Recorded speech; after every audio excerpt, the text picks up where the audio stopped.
everyone, this is Eric from Kansas, back with you again here for part number 3 of this battery build. So got all the bus bars made for my father-in-law's pack here. Got them all in parallel here to balance them out. Had them here for about a day now. But you saw a series of videos of me making these little bus bars I got from they're a lot longer before. Got them from some other batteries and cut them down, drilled some holes in them and whatnot to fit. So I'll have to make some more of those for the one I'm putting together for myself. But anyway, I wanted to show you that there. I'm going to just leave this sitting here for now. I'm still waiting on some more 6mm nuts and also some ring terminal connectors to connect the BMS. I just gotta make sure I get the filler wrap on here. Short things out.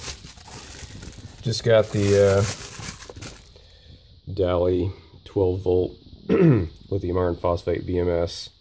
It's not a smart one. I just got a, I guess you call it a basic one.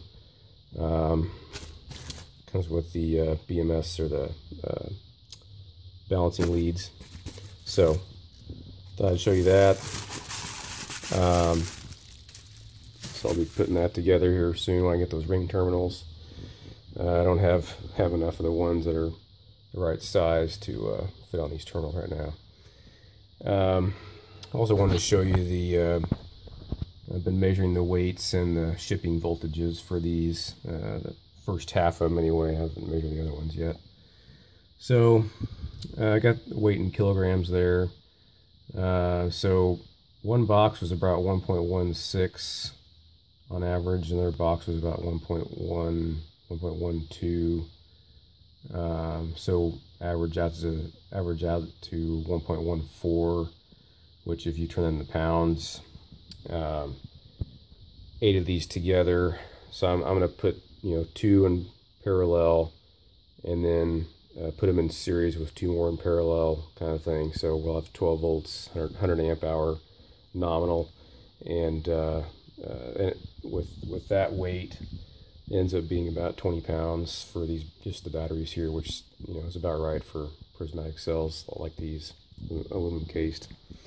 But also, when I finished capacity testing the second one here up here at the top, it was a little bit higher than the first one. The first one I tested was the second one down here in the column. The second one I tested was a little higher in amp hours, but the which is pretty good, 55 and 53.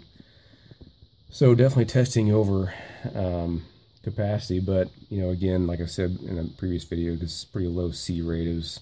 C rate's 0.03 C rate, because that's all that my capacity tester can handle. So anyway, and when I charged them up, I wrote that down too. So they were pretty low in charge, and you can see the shipping voltages here.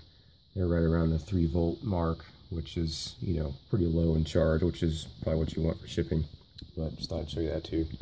But anyway, thought I'd give you a little update here on where I'm at.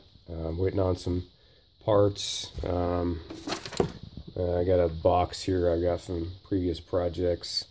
This hole is for a circuit breaker I'm going to use for my father-in-law's system, and I'm going to try and fit a battery monitor on the side here as well. So anyway, that's where I'm at, and we'll give you some updates here later on when I get some more stuff in. So bye for now.